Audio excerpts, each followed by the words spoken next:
Welcome to SysTechs. Today I shall demonstrate SSH tunneling for remote access and security, step-by-step video tutorial. If you're new here, make sure to subscribe, like, comment, and share this video to support the channel and stay updated with our latest tutorials. In this tutorial, we will explore SSH tunneling, a powerful technique for securely forwarding network traffic using an encrypted SSH connection. This method enables users to access remote services safely by routing data through an SSH server, shielding sensitive information from potential threats. Why is SSH tunneling important? SSH tunneling is a crucial tool for multiple reasons. 1. Security, encrypts data transmission, preventing unauthorized access. 2. Remote access, provides a secure way to connect to internal network resources from an external location. 3. Bypassing restrictions, helps users overcome firewalls or network limitations, enabling access to restricted services securely. Practical use cases for SSH tunneling. 1. Secure remote database access. Developers can safely connect to a database server on a remote machine without exposing it to the public internet. 2. Protected browsing. Users can route their web traffic through an SSH tunnel, ensuring a secure browsing experience, especially on public Wi-Fi networks. 3. Remote desktop access, forwarding RDP, Remote Desktop Protocol, or VNC sessions through SSH ensures secure remote desktop connections. 4. Bypassing network restrictions. SSH tunneling helps users access necessary services in restricted environments like workplaces or schools. 5. Port forwarding for development. Developers can securely test web applications by forwarding local ports to remote servers. Prerequisites. For this tutorial, I will be using Debian Linux. To successfully follow along, ensure you have the following. 1. A remote server with SSH access. 2. An SSH client, e.g., OpenSSH for Linux/Mac OS, PuTTY for Windows. 3. A basic understanding of SSH and command line navigation. Let's begin. Ensure SSH is installed on your system by running the following command. Sudo apt install OpenSSH. For Windows users, you can install PuTTY or use PowerShell, Windows 10-11. Step 2, Local Port Forwarding. We will now redirect a local port to a remote service via SSH. As an example, let's securely access a remote PostgreSQL database. Execute the following command. SSH L5432, localhost 5432 imtiaz at 172.16.4.5. This command forwards localhost 5432 on the remote machine to localhost 5432 on the local machine, effectively allowing us to connect to the PostgreSQL database as if it were running locally. Step 3. Accessing the remote database using pgadmin. Now, let's test our setup using pgadmin on our local machine. 1. Launch the pgadmin application. 2. I have an existing PostgreSQL connection without SSH tunneling. Let's review its properties. In the pgadmin 4 main window, navigate to Server. Right-click the existing connection and select Properties. 3. Open the General tab and check the connection name.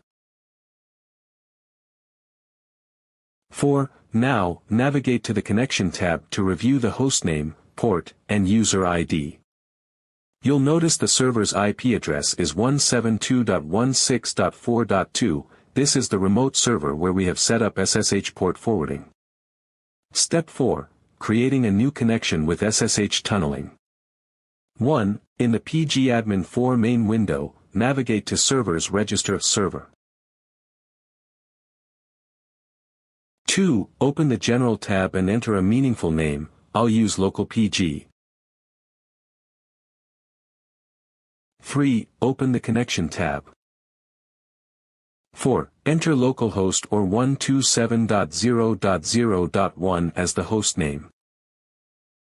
5. Leave the port unchanged, remember the SSH command we executed.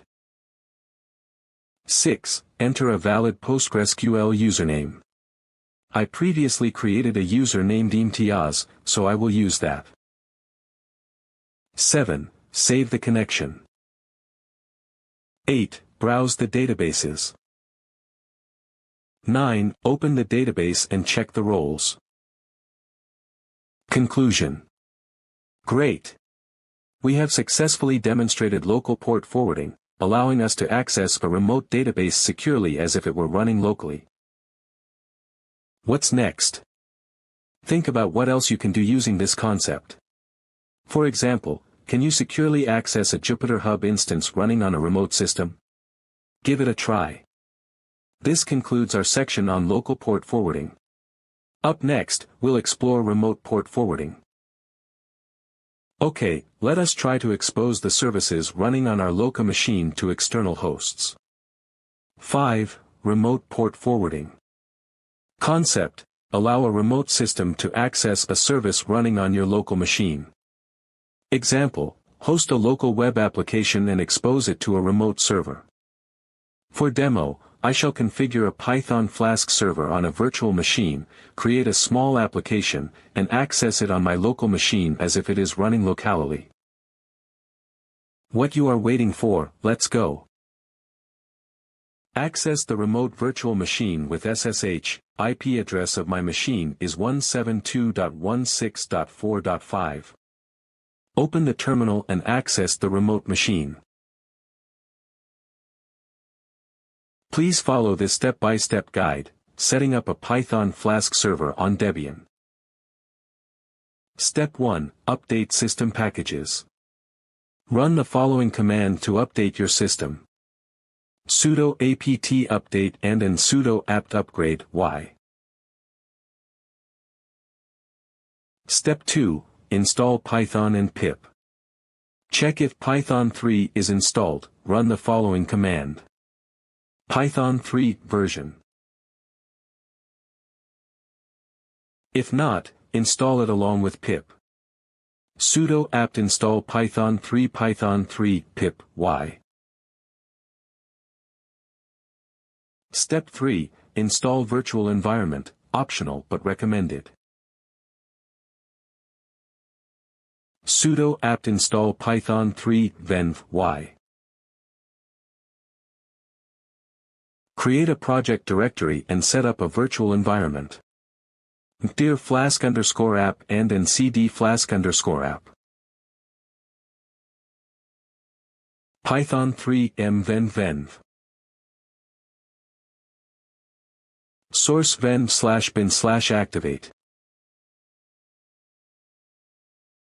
Step 4. Install Flask. Pip install Flask. Step 5. Create a simple Flask app. Inside your Flask_app directory, create a file called app.py. nano app.py. Add the following code. Save and exit. Step 8. Configure firewall, if needed. Allow Flask through iptables. Sudo iptables a input, ptcp port 5000 j accept. To make sure the rule persists after a reboot, save the rules. Sudo iptables save. If iptables persistent is not installed, install it to ensure rules persist. Sudo apt install iptables persistent y. Listen guys, use Unicorn and Jinx for production, subscribe the channel and keep me on toes to create more videos. Your Flask app is now running on a Debian virtual machine without any security. For real-world deployment, consider setting up Jinx and SSL. Okay, let us use the port forwarding to access the server on another Debian machine, the host machine. Let us test the application with port forwarding. We are ready to test the application. Run the app with following command.